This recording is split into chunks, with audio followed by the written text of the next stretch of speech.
দর্শক, আমাদের India team তো অনেক দিন আগেই পাকিস্তানকে বয়কট করে দিয়েছে। বুঝতে পারছেন আমি কি বলতে চাচ্ছি? আমাদের ইন্ডিয়া টিম অনেক দিন আগেই পাকিস্তান টিমকে বয়কট করে দিয়েছে, আর বয়কট করে দিয়েছে বলেই আজ পর্যন্ত এই পেহেলগ্রাম ঘটনাটা হওয়ার পর আপনারা শুনেছেন যে ইন্ডিয়া পাকিস্তান দুই দেশীয় ওডিআই ম্যাচ কিংবা টি20 ম্যাচ কিংবা টেস্ট ম্যাচ শুনেছেন? শুনেননি তো, আর শুনতেও পাবেন না, কারণ ভারত ইন্ডিয়া এবং কি ইন্ডিয়া টিম অন্তর থেকে নিজের মন থেকে পাকিস্তানকে বয়কট করে দিয়েছে। আর বয়কট করে দিয়েছে বলেই আজ পর্যন্ত আপনারা পেহেলগাম ঘটনার পর আজ পর্যন্ত আপনারা সেই পাকিস্তান এবং কি ইন্ডিয়ার ম্যাচ আপনারা দেখতে পাননি। হ্যাঁ, এটা এশিয়া কাপ যেটা চলছে, এশিয়া কাপ, সেটা রুলস অনুযায়ী খেলতেই হবে, যেহেতু পড়ে গেছে খেলতে হবে নাকি? এটা এশিয়ার মধ্যে যে দেশগুলো আছে তাদেরকে খেলতে হবে। তো এবার সেই শর্ত অনুসারে ইন্ডিয়াকেও খেলতে হয়েছে, কিন্তু খেলার মাঠে দেখিয়েছে আমাদের ইন্ডিয়া টিম তীব্র প্রতিবাদ দেখিয়েছে যে পাকিস্তানের সঙ্গে কোনো সমঝোতা নেই, কোনো একটু গোলাগুলি নেই, কোনো কিচ্ছু নেই, মানে কথা পর্যন্ত বলা যাবে না পাকিস্তানের সঙ্গে, সেভাবেই ব্যবহার করেছে। ইন্ডিয়া টিম তো নিশ্চিতভাবে মানে জিতবে, এটা আগে থেকেই জানা ছিল, কারণ পাকিস্তানের যে অবস্থা, পাকিস্তানের যেমন দেশের অবস্থা ঠিক পাকিস্তানের তেমন টিমের অবস্থা, মানে একটাও প্লেয়ার ভালো নেই, একটা ব্যাটার একটা বোলারও ভালো নেই, সবে নবেট হবে। তার জন্য 127 রানে একদম পাকিস্তান শেষ। আর ভারত অতি দ্রুত এই 127কে ক্রস করে জিতে যায় এবং এট লাস্ট সূর্য কুমার যাদব একটা 6 মারে, মারাত্মক 6, বিশাল ডিস্টেন্সের 6। সেই 6টা দেখে তো পাকিস্তান আরো একদম ধ্বংসের পথে, আরো মন খারাপ, আরো একদম জাহান্নামে চলে যায়। বুঝতে পারছেন? তো আমি বলতে চাচ্ছি আজকের মেন বিষয়টা যে ইন্ডিয়া অনেক দিন আগেই পাকিস্তান টিমকে বয়কট করে দিয়েছে। এর আগে আপনারা দেখেছেন যে এই যে টি20 বিশ্বকাপ হলো, কি হলো সেখানে, যে আমরা পাকিস্তানে খেলতে যাব না, যদিও ছিল পাকিস্তান, মেন ছিল পাকিস্তান, হোস্টিংয়ে ছিল পাকিস্তান, তবু ইন্ডিয়া টিম বলেছিল যে আমরা পাকিস্তানে খেলতে যাব না।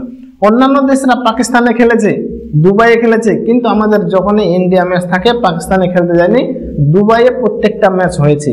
ভাবতে পারছেন তাহলে ইন্ডিয়া টিমের পাওয়ার কত?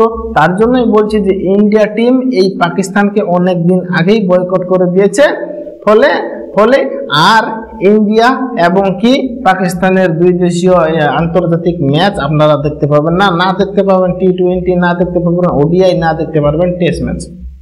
ফলে এই মাঠে এশিয়া কাপের যে 14 তারিখে রবিবার দিন ম্যাচটা হয় ইন্ডিয়া পাকিস্তান, সেখানেও আমরা ইন্ডিয়া টিমের দেখি তীব্র প্রতিবাদ, ঝাঁঝালো প্রতিবাদ, এবং কি সেই প্রতিবাদে পাকিস্তানকে চিৎপাটান করে দিয়ে কোনো না করে একটুকু পাত্তা না দিয়ে আমাদের সূর্য কুমার যাদব ক্যাপ্টেন এবং কি শিবম দুবে কোনো কেয়ার না করে, তোয়াক্কা না করে, কোনো হ্যান্ডশেপ ওগুলো না করে ডাইরেক্ট ড্রেসিং রুমে চলে আসে এবং সেখানে জিতের সেলিব্রেশন করে। বুঝতে পারছেন?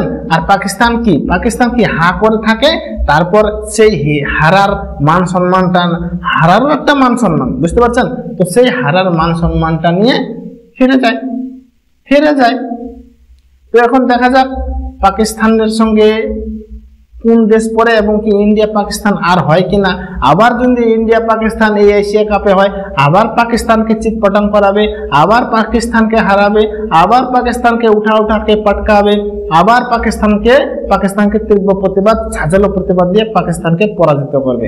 দর্শক, বুঝতে পারছেন? এটা সবসময় চলতে থাকবে, কন্টিনিউ চলতে থাকবে। মানে একটা কথা আছে না, যে যেখানেই পাবো সেখানেই খেলাবো, যুদ্ধের মাঠে যদি পাই যুদ্ধের মাঠেও খেলাবো, যদি ক্রিকেট খেলাতে পাই তাহলে ক্রিকেট খেলাতেও পটকাবো। তো যেখানেই পাবো সেখানে পটকাবো। এই হচ্ছে আমাদের ইন্ডিয়া টিম যেখানে পাবে সেখানে পাকিস্তানকে একদম পটকাবে, ঘাড় মটকে দেবে, আর বলবে যে যাও পাকিস্তান, তোমাদের এখানে খাওয়া নেই, তোমাদের দ্বারা ক্রিকেট খেলা হবে না। বুঝতে পারছো? তো এই হচ্ছে, তার জন্য বলছি যে আজকের মেন বিষয় হচ্ছে পাকিস্তানকে আগে থেকে বয়কট করে দিয়েছে ইন্ডিয়া টিম, এখন কাগজ কলমে করার বাকি আছে।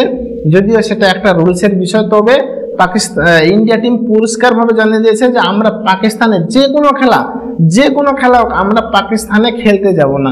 যদি অন্যান্য দেশে হয়, দুবাই বা আমাদের ইন্ডিয়াতে, তাহলে খেলতে রাজি পাকিস্তানের সঙ্গে, কিন্তু পাকিস্তানে গিয়ে পাকিস্তানের সঙ্গে খেলবো না, কারণ তাদের চরিত্র ভালো নাই। তার জন্য আমরা পাকিস্তানে গিয়ে খেলবো না। যদি পাকিস্তানকে খেলতে হয় তাহলে দুবাইতে কিংবা অন্যান্য বাইরের দেশে এসে খেলতে হবে। ঠিক আছে দর্শক, তো দর্শক আজকে এটাই ছিল আলোচ্য বিষয়। আপনাদের মতামত কি অবশ্যই কমেন্টে জানাবেন। আশা করি আমার এই ভিডিওটা ভালো লেগেছে। যদি ভালো লাগে আমার এই ভিডিওটা, তাহলে আমার এই ছোট্ট ইউটিউব চ্যানেলটাকে অবশ্যই সাবস্ক্রাইব করে দেবেন। ঠিক আছে দর্শক, দেখা হচ্ছে পরবর্তীতে। ততক্ষণে ভালো থাকবেন, সুস্থ থাকবেন। ধন্যবাদ।